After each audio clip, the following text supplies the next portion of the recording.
Good afternoon, everyone, and welcome to this final session of the Study Hire conference this afternoon, which is our panel discussion.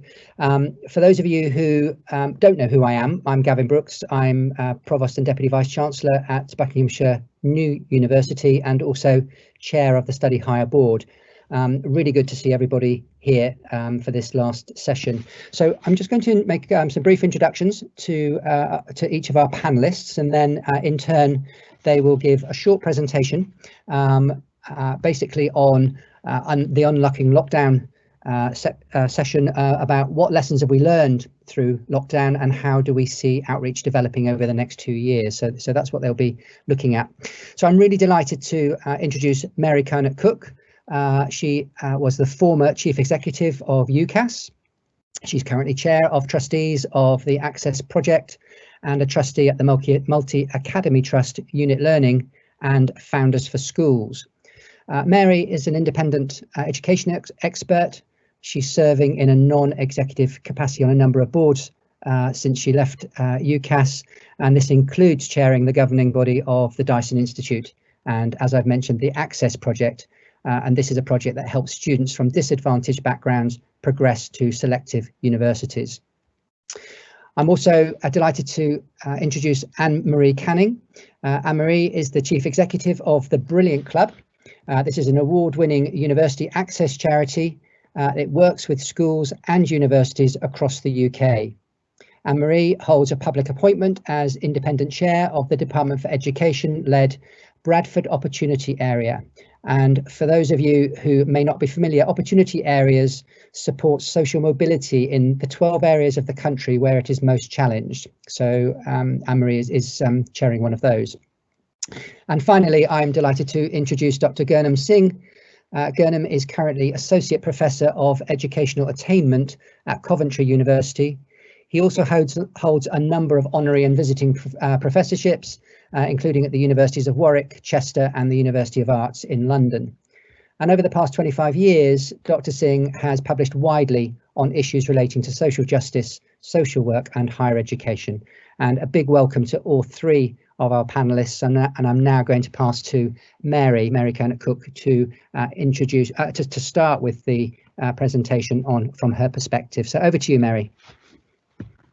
Well, thanks very much, Gavin, and thanks so much for inviting me along to this important conference. I have to say that I think when you dreamed up the title Unlocking Lockdown, I think you might have been in a slightly over-optimistic mood at the time. Oh dear, oh dear. Anyway, before I say a few things about outreach and how we might need to develop it, can I just say a couple of things about retention and attainment? Because I think there is a kind of brutal truth about the young COVID cohort that we've just recruited, that they're just less well prepared for higher education than probably any cohort in recent memory. And of course, there's absolutely no fault of their own. Many of them will have missed curriculum content, they'll have missed revision, supported revision. But I think most of all, many of them will have kind of lost the habit of learning for the best part of 6 months. And transitions to higher education are pretty tough at the best of times. But I think this year's cohort will find it tougher than ever, not only because of the learning habits they've lost, but of course also because universities are going to find it harder to support them in this COVID risk environment. Now, I mention this not only for the challenge it presents for universities and their students, but also because I think it does represent a further challenge to outreach planning, because I think some universities will have to move resources from kind of pre-enrollment support to post-enrollment support. So having said that, here's my little list of what I think is needed, the kind of basics to support access to university for students who are first in family or who come from less affluent households and maybe underrepresented in higher education. So this is my list of 5. First, the knowledge, motivation and the ambition to have university on your horizon in the first place. Second, the self-belief and the confidence to pursue that ambition. Third, support to guide you through key decisions about where to apply for and which offers to accept and so on. Fourth, family, or in some cases community, who support your ambitions. And then last, perhaps critically and definitely not least, the grades to support your application. Now, this list is really not rocket science. There are 5 key ingredients to support aspiration and a successful application to pursue the course that they want to go on to. But each one of them, I think, is completely necessary. But of course, none of them is sufficient without the others. And I don't think any of them can be kind of ticked off with a single event or a kind of sheep dip type support. And so I'd argue that most of these 5 key ingredients need to be sustained and continuous as a backdrop to education from year 10 onwards, actually, if not earlier. And that's clearly not a viable proposition for university outreach teams to deliver at scale. It's actually pretty much the package that we aim to deliver through the Access project, which I've been involved with, I think, for about 7 years now, and I'm now the chair, as Gavin said. So our partner schools have got their own dedicated university access officer who actually works in schools supporting students on the programme from year 10 through to year 13. Whole range of activities, events, tailored one-to-one support, open day visits, application support, parental support, and much more. So preparing for university becomes pretty much part of the curriculum, in effect. And then in addition to that, we use trained volunteer tutors to provide extra sort of private tuition, if you like, to students to support motivation and attainment in their exams. Like everyone else through this crisis, the Access project had to pivot quickly and deliver the entire programme, including the private tuition, online. So partnering with the Access project or one of the other charities in this space is one way to deliver this kind of sustained level of support. And I think supporting and funding schools to do it themselves is another way. So this summer, as we all watched, dumbfounded with a kind of mounting sense of horror as the exam shambles unfolded, refolded, unfolded again, I was reminded of something that occurs to me pretty much every summer, and that is just how little the university admission system is understood outside the practitioner community. And perhaps that's something that the Office for Students and the Universities UK reviews need to tackle, amongst other things, in their admissions review. I think they're all on pause at the moment anyway, but hopefully they'll look at that.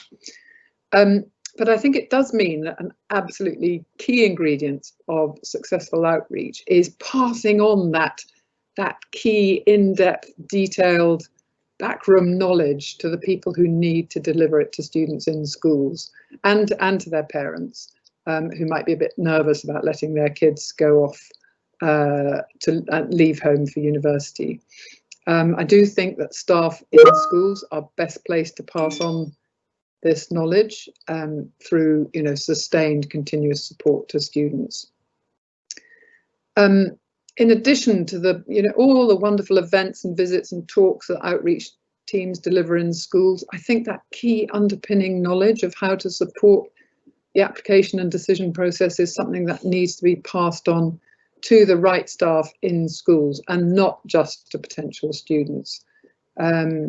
Without it, I think even the brightest and most motivated student might stumble along the way. So that's my opening comments. Thank you very much. And I'm now going to pass on to the brilliant Anne-Marie Canning, who's now Chief Executive of the Brilliant Club. Anne-Marie.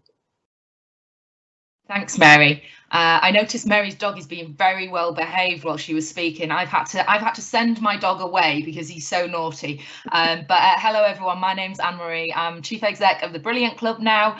I used to work at King's College London as the Director of Widening Participation. So for HE colleagues on the call, I have some empathy for what you've been through in recent months. So my lessons from lockdown and what it means for the future. I think the first lesson is really that constraints breed creativity. There are very few silver linings to what we've experienced in 2020, but one of them is that we've managed to achieve, in terms of digital transformation, in about 3 months flat, what we would have achieved in 3 or 6 years in our old mode of working. Lots of us had aspirations to take our outreach online. We knew that was the way we could get to reach lots of students at scale, but we weren't quite sure how to do it. But our hand was forced. And I talked at the beginning of the lockdown at another conference about having a punk DIY ethic to digital pivot. It didn't need to be perfect, it just needed to happen so we didn't lose an entire summer of outreach activity. And I think today's conference is real testament to the creativity that has been born from that. Some of the sessions today have been absolutely incredible and show a real thoughtfulness about how we can operate in a new environment. I mean, at the Brilliant Club, we've taken a programme that reaches 16,000 pupils, our Scholars programme, and taken that online and readily used products and digital platforms that are already out there, rather than always trying to build a grand architecture, instead building brick by brick our new outreach provision. So it is possible, but I think it's now appropriate to start to shift gear. For those of you who are into Pokemon, it's time for the Pokemon to evolve. Okay, and the question now is not how can we just do it? The question now is how good can it be? So we need to move from a moment of innovation into a moment of mainstreaming and then very careful maintenance. The things that you've built, how will they sustain in the future? What do we need to do to improve them? How can we continuously evolve our provision to make sure it keeps improving for the learners that are using it? It's about refinement, it's about upping the quality. And it's about working out what will be the approach to your blended provision in future. I don't think we'll be going back to pure contact sport widening participation. It always has its place, but there's now a clear opportunity to blend those two things together and to knit them together quite beautifully. So if I were you as a WP outreach practitioner, I'd be asking myself, how good can it be? My next point is around attainment. I really think we're at a moment where attainment cannot be ignored by universities anymore. I know we've had some sort of scrapes with attainment previously, both with our regulator as universities, but then also broadly about what is the role of a university, what is the role of outreach in terms of boosting attainment. Some people have lent into that, others have lent out of it. The reality is that the strongest predictor of whether you go to university is your Key Stage 4 results, your GCSE results. And right now we're seeing all of the gains we made in closing the attainment gap for poorer learners literally leaching away. It's quite devastating when you look at the Education Endowment Foundation that shows the educational losses that we're facing. Now, schools are currently back in session. I was just on the phone to a whole range of head teachers in Bradford, and I actually felt quite emotional coming off the call. Teachers are almost superhuman in terms of keeping their schools open at this moment in time. They are trying to handle an awful lot of extra stuff, and that means they don't have the capacity for what might be considered added extras or niceties. I don't think our outreach work is a nicety. I think it's critical, but we need to make sure that we're playing to the agenda of helping children to catch up, helping them to develop the skills or the subject knowledge that helps them to get back on track with their current level of study. School leaders are making difficult decisions every day. How can we make it as easy as possible for them to pick up our outreach programmes and run with them? And I think there's a few answers there. First of all, the National Tutoring Programme is here. We'll be hearing at the end of the month the outcomes as to who will be providing that tutoring work for children across the country. I think it's been really interesting, quite a lot of outreach programmes, but also quite a lot of universities want to play a role in that National Tutoring Programme. But I think for both NTP providers who are eventually chosen, but also your traditional outreach activities, the question is, how can you play in the spaces outside of school? They're going to become increasingly important. How can you work in civil society spaces? How can you work in the twilight zone? How can you pivot to evening and weekend activities, be it as a supplementary provision on Saturday or Sunday? And how can you think about the student life cycle as well? How could you pivot your activities into spaces like transition, where we know there is such a desperate need right now for those students moving from their post-16 provision into HE, or indeed for mature learners as well? So what spaces can you play in that you're not currently playing in right now? And we've just done that with the digital space, but I think it's really important that we think about both physical spaces for those of you who want to do that physical outreach, but also the spaces in terms of time and the weekends and the evenings. How can we open up possibilities there? And then my final point is really about inclusion, and I've said inclusion, but actually I'm going to talk about poverty. I think one of the really interesting things of lockdown is we cannot ignore poverty. We cannot ignore the material deprivation that we have seen in children's homes, because we're beaming right into kids' homes and learning environments. And actually, if we're not beaming into kids' learning home environments, then that's because they don't have the materials or the connections they need to participate in our outreach activity. Now, in some ways, this has been kind of devastating, but in other ways, I'm quite happy to see that we're now paying attention to these things. We cannot ignore the challenges that kids face, the barriers they face in being able to access our outreach opportunities. And so now we're seeing organisations taking this inclusion piece very seriously. I don't just mean getting laptops out to kids who don't have laptops. I think there's a whole range of things, and it's about how you tie together the physical and the digital. How you tie together that home learning environment with your online provision. So there's a few thoughts here. I think universities and other outreach providers have become much more courageous in tackling these issues. If a kid doesn't have a laptop, we used to say, oh, it's kind of a shame, right? Now we know we have to step in. Now we know we have to be flexible. Now we know, as one Bradford teacher said to me, if you can, you should. We now know we just should. We have to step in and make sure young people and our undergraduate students are provisioned with the materials they need to get online and get learning. I had a really lovely example of this from Bradford. We funded a programme with some local mums and dads in an estate called Ravenscliffe.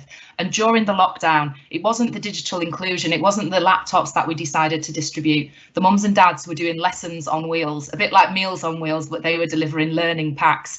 We heard about the University of Lancaster at one conference, who were delivering learning opportunities on a bus that went round all the different communities in Lancaster, and they teamed up with someone like Staples to offer various learning packs of pens and pencils. These things really matter. They may sound boring, domestic, mundane, but these are the things that make a difference to a child learning and making it through to university. And my final point is about someone else who's present in the home learning environment. It's about mums and dads, it's about parents. If we want kids to log on and do our outreach activities, unfortunately, it's increasingly not going to be teacher who gets them online. It's going to be the person in their home learning environment.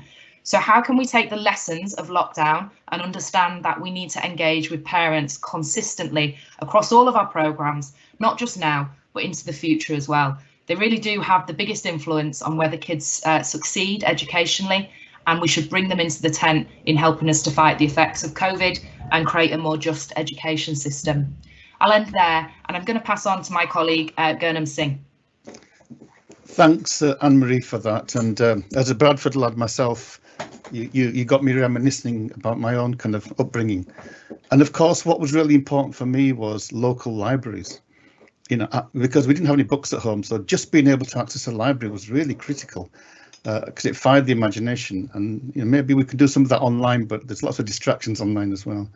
But just getting into my own presentation then. So let me begin with some good news. Yeah, you know, we all thought that the lockdown would really impact disadvantaged students in terms of access to higher education, and there were all these kind of, you know, horrific figures. But actually, the UCAS data suggests that quite the opposite. That, you know, actually, you know, numbers of students going from Q1 and Q2 have actually gone up, and not only gone up, but have also gone up in the what you call the high tariff institutions. So that's the kind of good news. That's all the good news now. Everything else is bad news. Yeah. Data is already coming through that the economic impact of COVID on graduate jobs will be devastating in general, but will also disproportionately impact minority students, Bangladeshi, Pakistani in particular. And there'll be these regional variations as well. Many of the jobs in retail, catering and care that students kind of access, but poorer students in particular, mature students, really are critical to support their studies, to supplement their incomes. And that's a real worry, is that, we might get students into the universities, but how long will they last? And, there's already vice chancellors are really worried about dropout rates going through the roof. So we need to watch that one carefully. Impact on youth as well. I don't know if anybody's come across, there was a survey by the International Labour Organization published in August, saying some really worrying things about youth unemployment. The pandemic has disrupted every aspect of young people's lives, social economic integration of young people. There's also issues around long-lasting impacts, severe impacts, and deep and disproportionate impacts on young people. So again, I think we are in an unprecedented situation, and internationally as well. That's a real problem. I think the other thing that I worry about is this increase in racism and hostility towards the most vulnerable. Secondary impacts of the COVID crisis, I think, will be further entrenchment of structural and direct racism, scapegoating, frustration, aggression, and outgrouping group conflict, and students in households which aren't safe anyway. And I think that we're unhappy under pre-pandemic situations. Things could kind of boil over, and I think you could see. We are seeing significant increase in bullying, nastiness, and we all talk about the mental health kind of problems as well. That can be both on campuses in schools, but also in communities. Yeah, we know about existing stereotypes about Chinese students, and there's lots of evidence of Chinese students actually being targeted and isolating themselves, BAME students as well.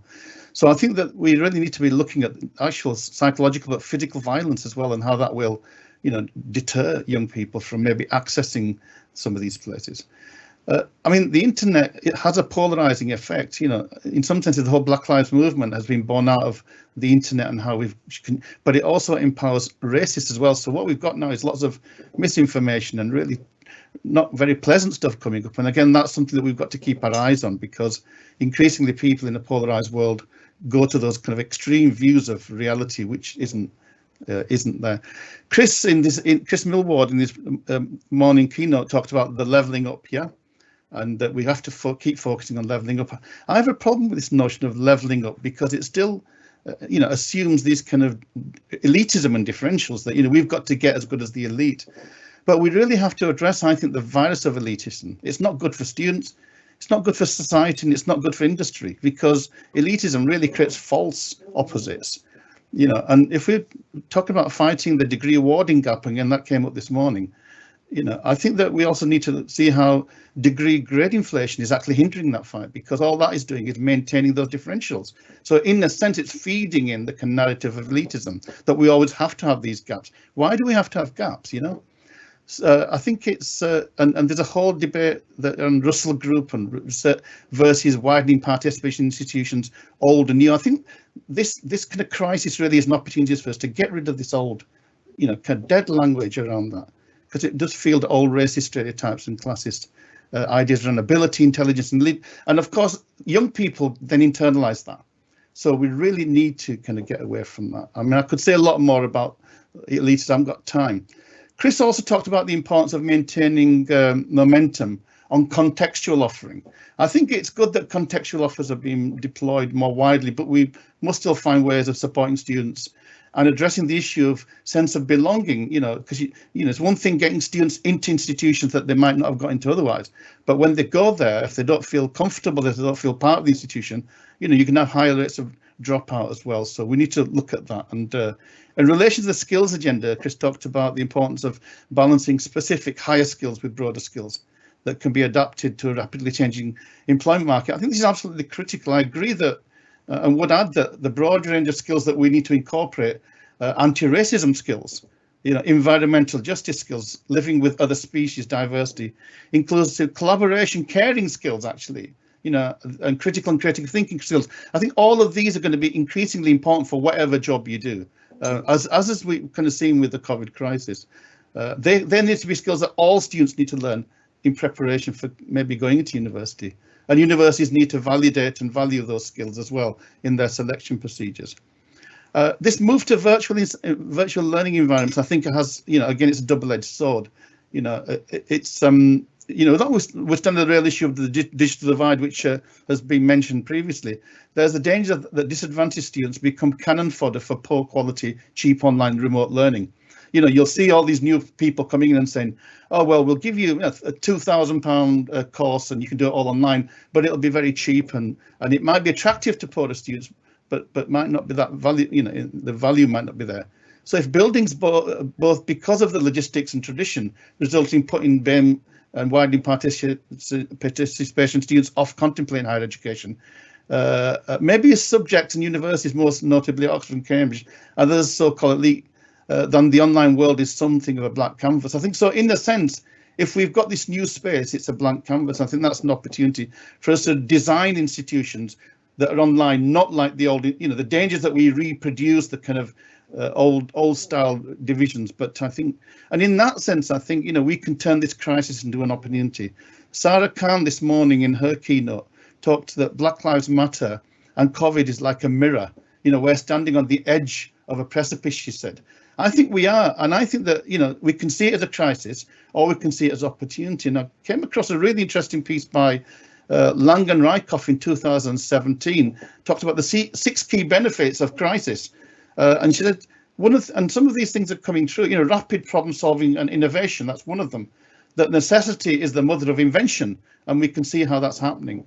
Increase resiliency for the next event. I think that's really important, that we don't just look at the next event, but we look at consolidating what we're doing well, and new levels of cooperation. I think even amongst rivals, I think that you can begin to start support. If you're all kind of sinking, then everybody wants to help everybody else. Systemic change. We do need that policy shift and emergence of talent. I think crisis really. If you watch these game shows on TV where you've got all the kind of macho, the ones that think they're going to win end up being the weakest, and the ones that are the quietest come forward. I think in this moment of crisis, we need to realise that there's talent across the board. I think we need to reimagine what it is to be human. In some senses, that's what COVID is doing. To learn to cooperate, not to be competitive. I think we need to, and that could be not only deeper partnerships with the universities, but even mergers. Why do we have universities competing with each other in the same spaces? Why can't they support each other? And according to Michael Onyebech Eze, intellectual historian from South Africa, there's this concept of Ubuntu. I don't know if anybody's come across this. It's an African concept, and it literally means humanity. It's often translated to I am because we are, or humanity towards all. Let's say Michael Eze talks about, argues that this concept of humanity is not embedded in any one person solely as an individual, but is equally, is a quality we owe to each other. We create each other and need to sustain this otherness creation. And if we belong to each other, we participate in our creations. We are because you are, and since you are, definitely I am. That's what he says. So I think if there ever was a moment in history where investing in each other's humanity was so critical, now is the moment. Thank you. Can I say a massive thank you to all panelists there for some real thought-provoking comments, and I've seen some questions that are coming in already, so thank you for that. So can I encourage delegates also just to keep putting questions if you have any you'd like to raise in the Q&A box, and we will then as many of those as we can address. There are, as I say, a number that we can pick up on, but maybe if I can start with quite a simple one. I don't know, but this will be on the back, I think, of Anne-Marie's comment, but I think everyone on the panel will be able to maybe play a role in their thoughts on this. You talk quite a lot there about mums and dads and how they are playing a critical role, and of course they are during this lockdown period. At the same time, of course, they're trying to, in many cases, carry on their work ethic, etc. How do you suggest that we engage parents and at the level, I guess, that's going to be really beneficial for their children? Yeah, it's a great question. I think the widening participation sector has struggled for many years to understand how it can effectively engage with parents, and I know I have as well. And the real breakthrough is when I started having meaningful conversations with parents rather than broadcasting information to them, listening to their concerns, their experiences of education, and bringing them together in groups. Most parents feel pretty lonely once their kids go to secondary school. They lose all of the support network they had at primary. And so one of the programmes I set up was called Parent Power, which brought together groups of parents around the common interest to help them tackle the things that were holding their children back. Working class parents are really ambitious for their kids, and don't let anyone tell you that's not the case. It's underpinned by clear research. So if you want to have a look at Parent Power, there's a model there, and that's translated quite nicely to an online space as well. What's really interesting about it is it's now moved into discrete communities like the Latin American community in South London. There's also one running in Oldham, for example. You've got the University of Suffolk and also the University of Sussex. They've run parent champion events. So asking parents to speak to other parents is incredibly effective. But don't forget that there are very small things you can do. Text messaging is super effective. Giving parents the little prompts they can do to help their kids get the most out of their home learning, and also bringing parents together in WhatsApp groups and forums like that seems to be very effective as well. Keep trying different things and see what works with your context. And I'll just add to that, Gavin. Someone asked, how do you help kids to learn in cramped learning environments? Well, let's stop thinking about kids as being individuals on their own. Can you run activities where siblings are welcome, or where even children work with their siblings? Can you do things that are for the whole family? Can you make things that are fun and interactive for everyone to log on to? I've set up a very interesting website called gameplan.ac.uk a few years ago. There's games. It's essentially games you can play with your year 7 pupils, year 7, 8, 9 children. And also, what can you do to just make it a bit more tolerable for parents as well? So one of the most effective things you can give a child for their online learning is a pair of earphones, so that they're not having to broadcast into the family home. But also, can you put materials onto USB sticks? They can then go into television ports. There's all sorts of tiny things that can make a big difference, not just for the child, but for the family as well. And that helps parents to be useful. All parents want to help their kids. How can we help them to help their children? Anne-Marie, thank you for that, Rid, and I'm pleased you picked up on the small space element as well. Some great ideas there. Maybe just while we're on the sort of constrained space and the challenging environment that students will find themselves in, are there any other additional thoughts there, either from Mary or Gurnam on that one? Mary? Yeah, I was just going to add to what Anne-Marie said. I've often heard this phrase that the hard to reach are hard to reach, and I kind of reject that idea. I think the hard to reach are sometimes the people who just haven't been reached, and so kind of top of my list of engaging families and communities is to find a way to reach them, and that means either this kind of deep partnership with schools so that outreach practitioners can actually get the contact with parents and families they need, or just going into communities. And then I think the other thing I would say just quickly is that if you have families and communities who are kind of resistant to the idea of university, I think it's often because they don't understand it, and they feel that it's a kind of an elite group that that they would be find it difficult to engage with.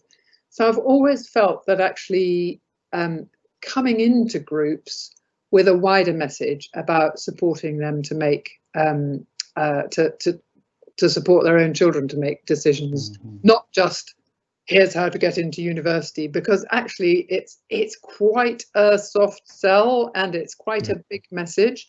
And actually, I think if we're going in and talking about the relative different pathways into further education, into apprenticeships, and into higher education, I think it becomes kind of a bit less scary. So yeah, and I completely agree with Anne-Marie, is just talk to them.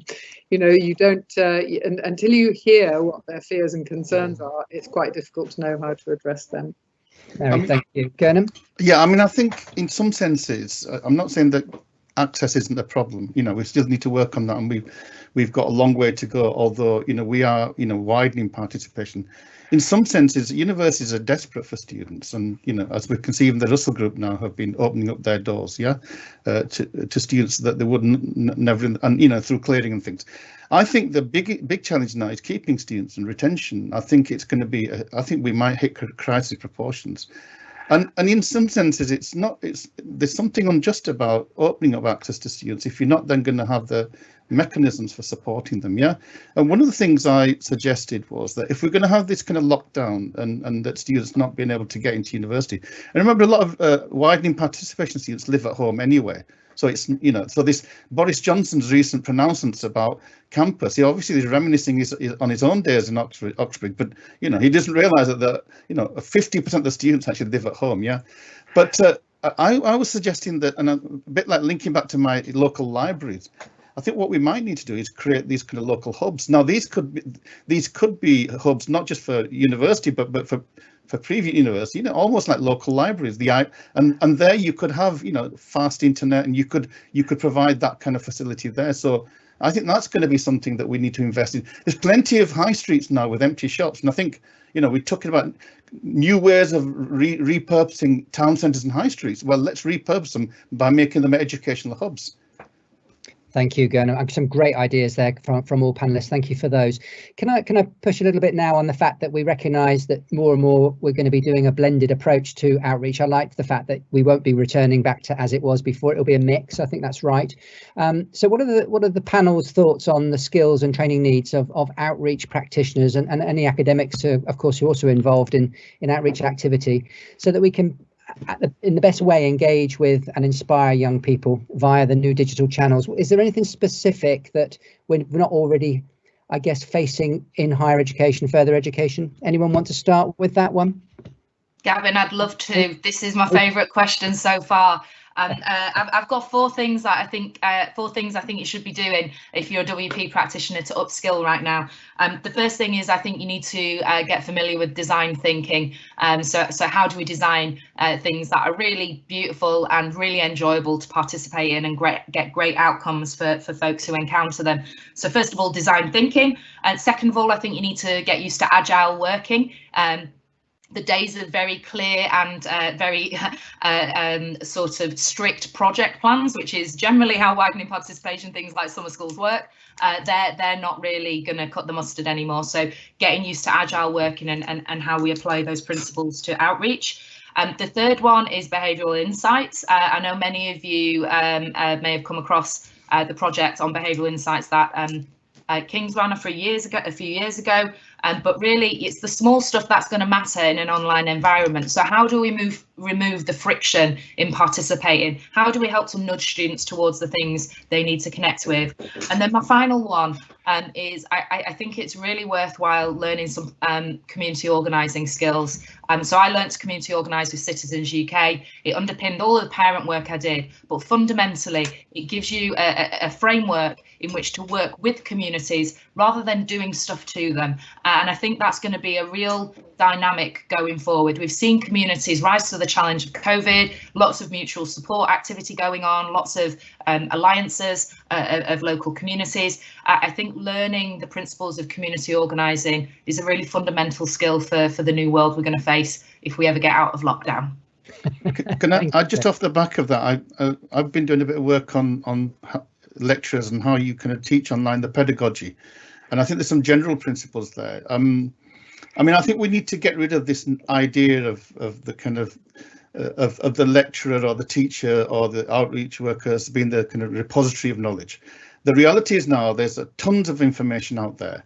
So really our job, I think, is to be curators.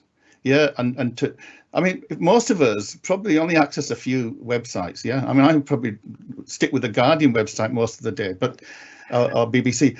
So and young people probably do the same. They probably just log onto their kind of favorite kind of apps. And really, the challenge for us is how can we attract them towards engaging in a wider range of online resources, and you do that by being very clever and curation, because what curating does, it draws people in. You don't do it by online recorded lectures or PowerPoint presentations. I don't think, I mean, I think they're limited in their scope, but so we need to reinvent, you know, how we teach as well, how we engage with people. And so this is another opportunity. Gurnam, thanks. Mary?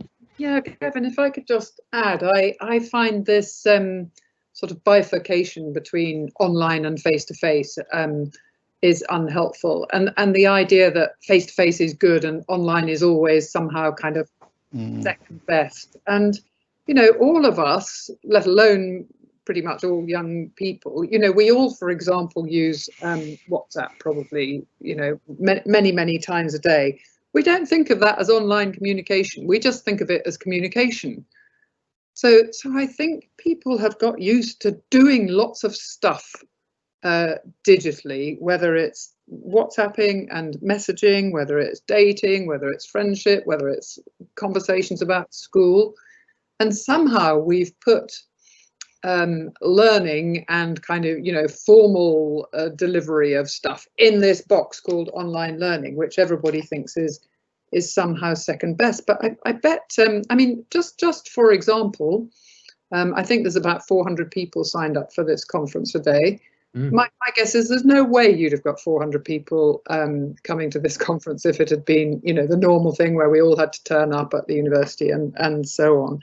You know, we've all found really good things about online life and education. So I think my feeling is that we've got to stop kind of creating this sort of digital divide ourselves in the way that we talk about it.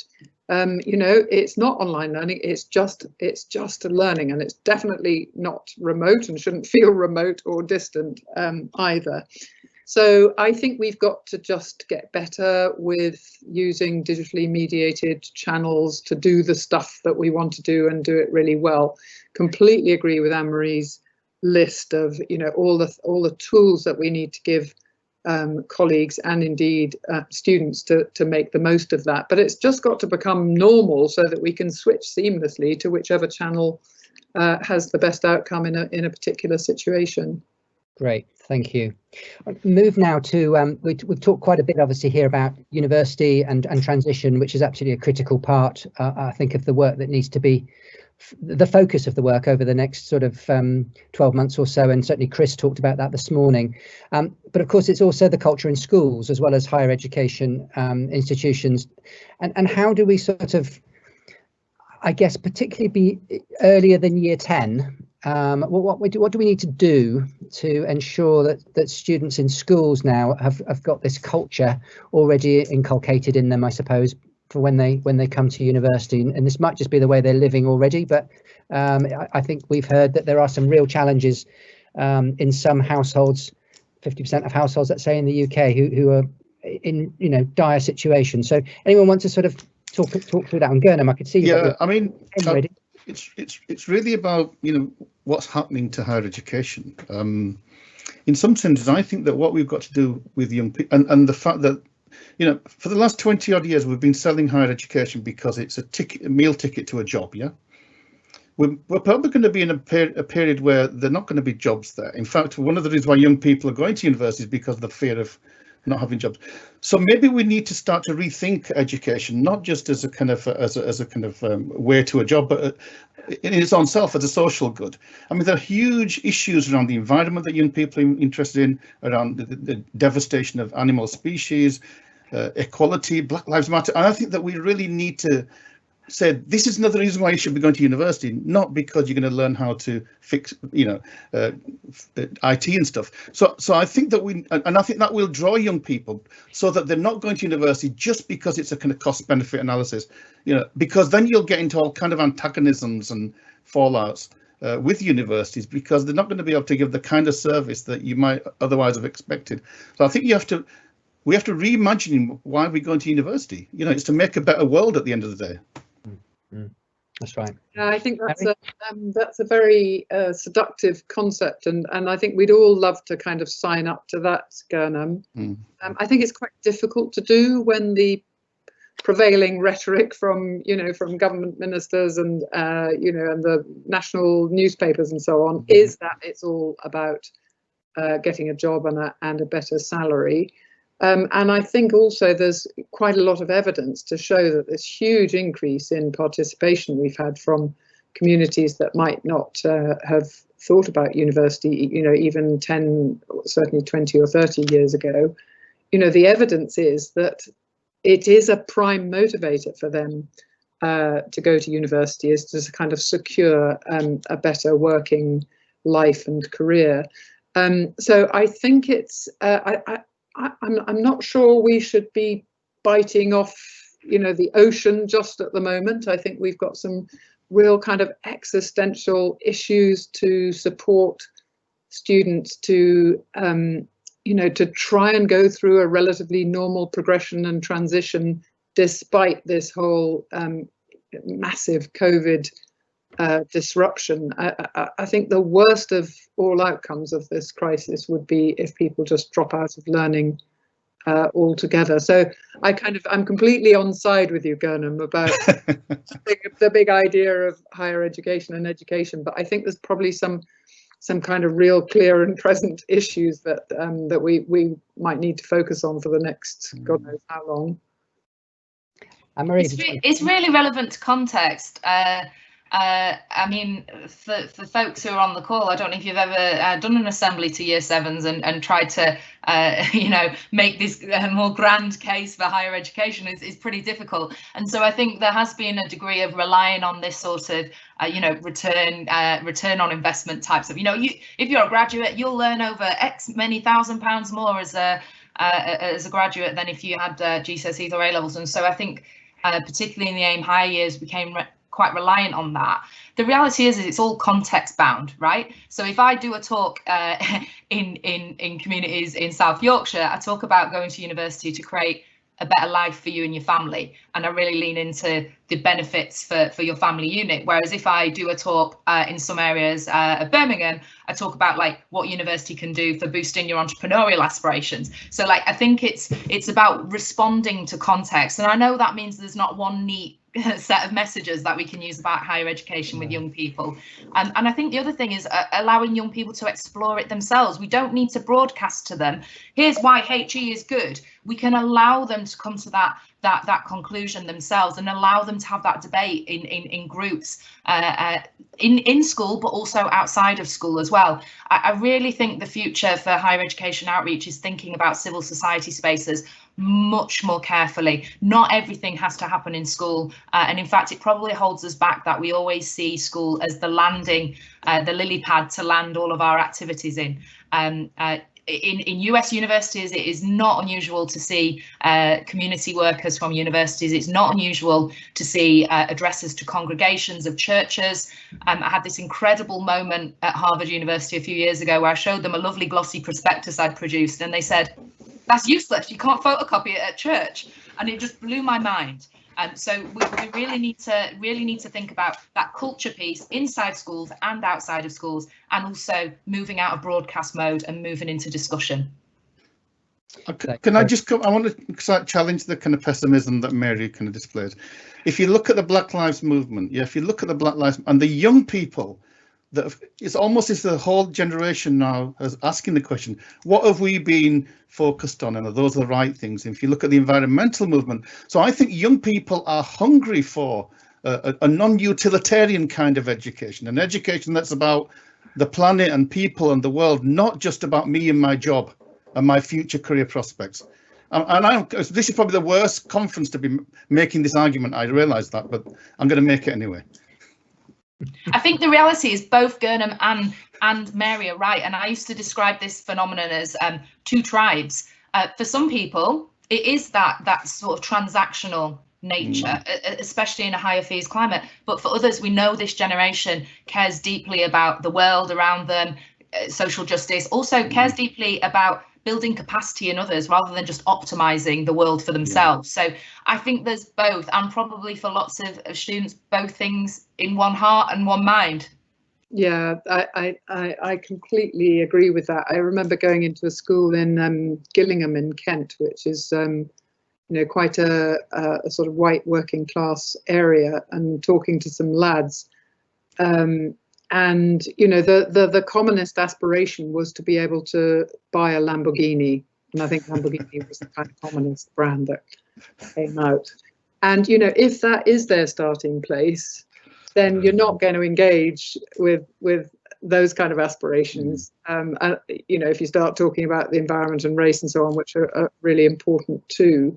But I think if it gives you an entry point, talking about salaries and careers and so on, and then of course you've got the opportunity to talk about the wide variety of careers which actually have social impact and actually can give more balance and more life satisfaction, as well as earning you know, a decent living. So yeah, I think we're all on the same side here in the end.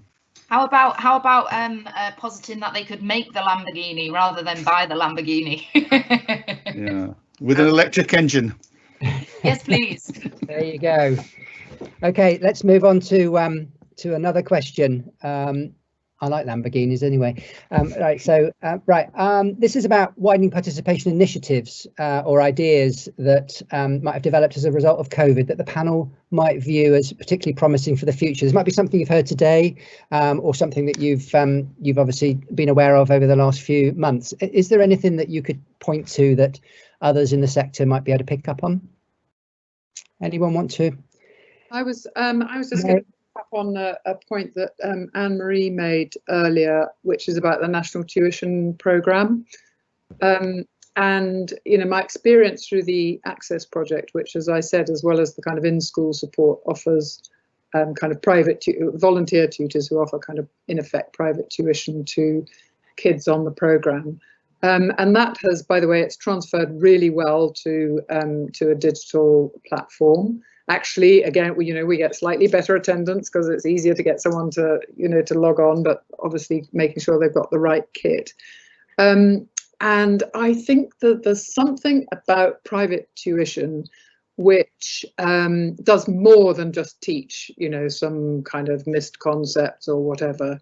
I think it for kids to have another adult, usually kind of perhaps a bit younger than their parents, who's focusing on them, interested in them, cares about them in a very kind of personal way. I think the benefit is so much bigger than just you know what extra stuff they learn.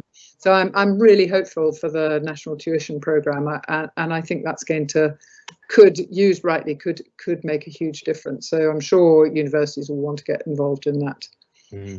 Absolutely. Thank you, Mary. Fantastic. Any other thoughts on that? I'm not really tuition, but that mentoring. I think that, you know, in this moment, I think mentoring is even more important. And I think one of the things about online is that you could probably create, you know, much greater scope for mentoring, you know, in the way in which you could just say, you know, people from, say, low participation backgrounds who have actually been successful in higher education, being able to access a lot more people in terms of inspiring them, and also, you know, obviously the challenges that they face. So I think that we need to, you know, keep investing in mentoring, I think, along with tutoring as well. Yeah. And Anne-Marie, do you have anything that you can point to? I just think the things that have brought the physical and the digital together have really captured my heart. Like those mums and dads delivering lessons on wheels. Like it just blew my mind when I heard it. I was like, of course, this is so obvious. And you know, the example of the bus in Lancaster, it's like really lateral thinking, and I just find that very beautiful.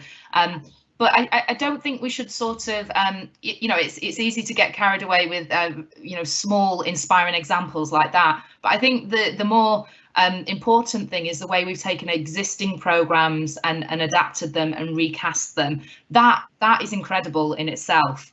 To take programmes online in that way, and to have done it at scale in many universities and organisations as well. So I don't want us to lose sight of that. There's one more suggestion that I'd like to make, which we often miss this. There's actually a massive explosion of community media, community television, you know, both in terms of on the Sky channels, but in terms of YouTube channels as well. And I think that we need to access those. I mean, I do a lot of work in media, in minority media, and they're desperate for professionals to input into those programs, to provide tutoring, provide advice. And so I think that we're missing a trick there. We can have much more kind of targeted interventions through those kind of media networks. And see, Anne-Marine's smiling because I'm sure that she'll be aware of that, those kind of networks within Bradford, for example, you know, not just the radio stations, but also the TV stations as well. Really important. I mean, a lot's happening on YouTube now. There's so many YouTube channels. Are we really in there? Yeah, indeed. And we're probably not. Okay, so let's move to, I think time-wise, probably one or two questions left that we can pick up on. One I'd like to pick up on here is around the award gap. So how do we secure institutional buy-in on the award gap? Often there are few extremely supportive people and others who do not want to face the issue. And I mean, to be honest, I see this as not just being the award gap, it's a whole range of initiatives we might push on. Some people are champions and some people are not. And it's what's the magic way, I guess, of ensuring that we can obtain traction with something like this, but particularly the award gap. Any thoughts on that, Anne-Marie? I don't mind going because I've just come out of a big higher education institution where, you know, the awarding gap was a serious issue for us, and I found both with this issue and with a range of other things where you want to create change in a higher education institution, in what's often quite a conservative organisation, there's three ingredients, and they're sequential as well. It matters what order they happen in. So the first thing is to have really rock solid data. You need a data set that no one can contest the validity of. One of the things you'll find with awarding gaps is people can't get their data straight, and so you end up with contests about the data. You have to be absolutely clear on the data. And if I just translate that to what happened in widening participation, if you want to introduce contextualised admissions and you're meeting resistance, run the analysis on who comes in with dropped and lower grades, and you'll often find that it's wealthier, privately educated students rather than widening participation learners. So get your data really rock solid, get the data husbandry right. The second bit is stories. You need really powerful stories to win over the hearts of colleagues at the institution. You need testimonials, and you need to develop the capacity for students to tell their own stories.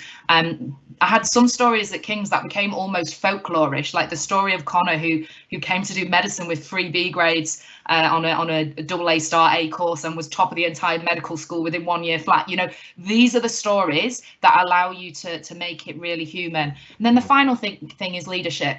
Look, we'd all love for the very top dog of our institution to say, I want to close the awarding gap and I'm fully behind this. The reality is not everyone's in that space.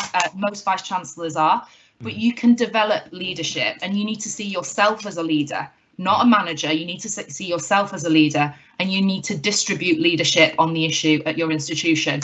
Create leaders in the student body, create leaders in the teaching and research academic community, create leaders in your professional services, and then you'll also find that leadership starts to be inculcated at all different levels, including pro vice chancellor and deputy vice chancellor and vice chancellor level. So they're my 3 ingredients in data, stories and leadership. Fantastic, thank you. Eric? I just want to add to that I've noticed over probably the last 10 years or so that you know, a lot of this awarding gap stuff has kind of shifted to universities to fix. And the reality is that these awarding gaps exist in schools as well, and that's why universities make contextual offers and so on, because these gaps exist. And so I do worry that, you know, that some of these differences are kind of, you know, they're kind of ingrained from really early on. You know, there are awarding gaps in schools between pupil premium and non-pupil premium, SEN and non-SEN, FSM and non-FSM, and critically between boys and girls. And of course, a lot of that translates over to higher education as well. So I'm slightly reluctant to think of it as just a higher education problem. I think this is it's a kind of a wider conversation about, you know, why do we still have groups who underperform in education just because of the colour of their skin or their background or indeed. I'll just make 3 points on this one, very quick ones. First is that I think Mary's right that, you know, part of the problem is what happens before university. But universities now are using what's called value-added kind of measures, which are revealing the fact that what universities are doing is they're in some ways widening the gap. So universities are doing something wrong that can be improved. Yeah, so that's those gaps are closing. So that's another important thing. And of course, students might underperform at school, but that doesn't mean they necessarily will underperform at university. Again, it's about teaching. But one other thing I would say is, remember these awarding gaps, they're just normal distribution curves. So for the vast majority of students, there's no gap. It's at the edges where you have the gaps, yeah? And so we need to look at the edges as much as anything else. Does that make sense? Because otherwise what we do is we think that if you're from a particular background, then you're an underperforming student. There's no correlation between it's statistical averages, not individual students. And that feeds stereotypes about, oh, well, these people need extra X, Y, or Z, or their parents don't behave in a certain way, yeah? So that's really important. And the last point is this is more of a radical solution. It's the kind of blue skies, a totally new world. Let's get rid of a degree classification altogether. That's the easiest way to get rid of gaps. Thank you. I can see Anne-Marie's desperate to come in for a last word, so come in. I just sort of wanted to think about, so you're right, these attainment gaps or degree awarding gaps are interconnected across the education system and into the labour market, but we do see attainment gaps even when you control for entry level qualification. And then we see labour market gaps even when students attain equal grades based on a variety of factors. And I think it's really thinking about the university within a wider system. So one, some of this may be driven by student behaviours, but it's much more likely to be driven by institutional barriers and institutional practices. And then finally, we exist within an unequal world. And the more we acknowledge that universities exist within that world, the more we can be clear about our contribution to changing it. Thank you. Fantastic. Can I draw this session to a close then? I think it's been really energising, really great to hear the various comments from the panellists, but also thank you to all the delegates for the questions that have really sort of enabled, I think, the panellists to view their thoughts on these things. So enormous thanks to all three, Mary, Gurnam and Anne-Marie, for joining us for this session. So just from me, a few closing remarks, I think, now on the conference. And I really hope, like I've enjoyed the conference so much today, I hope you've all enjoyed it as much as I have. And I think this is despite us having to hold the meeting online. I think the quality of the presentations, the debate, the questions, they've been outstanding. So, and that goes down to everyone who's played a vital role.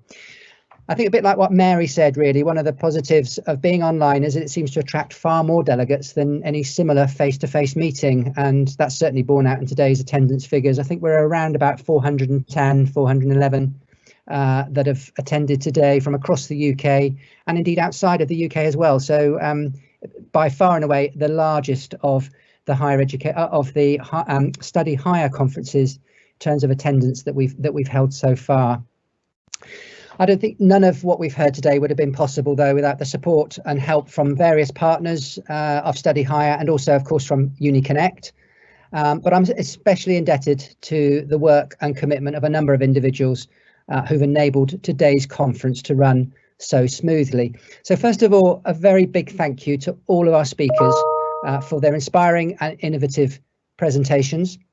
Thank you also to the delegates for attending, for the excellent questions and comments that we've received throughout the day. That's certainly helped, in my case, acting as chair, to receive so many questions. It's been made my life quite easy in that way, to just be able to field them and ask the presenters to give the answers. But finally, I'd like to thank a few key colleagues for enabling this day to run so well. So those include Helen Barham, Claudia Lusardi, Claire Ridley, Sophia James, and Lindsay Blake and Lou Morton. And of course, there are others from Study Hire, also from the Bucks events, digital and recruitment teams. All of these individuals, they've supported the conference and enabled it to be the success that it is today. So a massive thank you. So thank you to everyone. I hope you've enjoyed the conference, and I look forward to seeing you, many of you, at next year's event. It may well be a face-to-face, it may well be blended, who knows? Let's wait and see. But have a good weekend, everyone, and thank you again. Bye for now.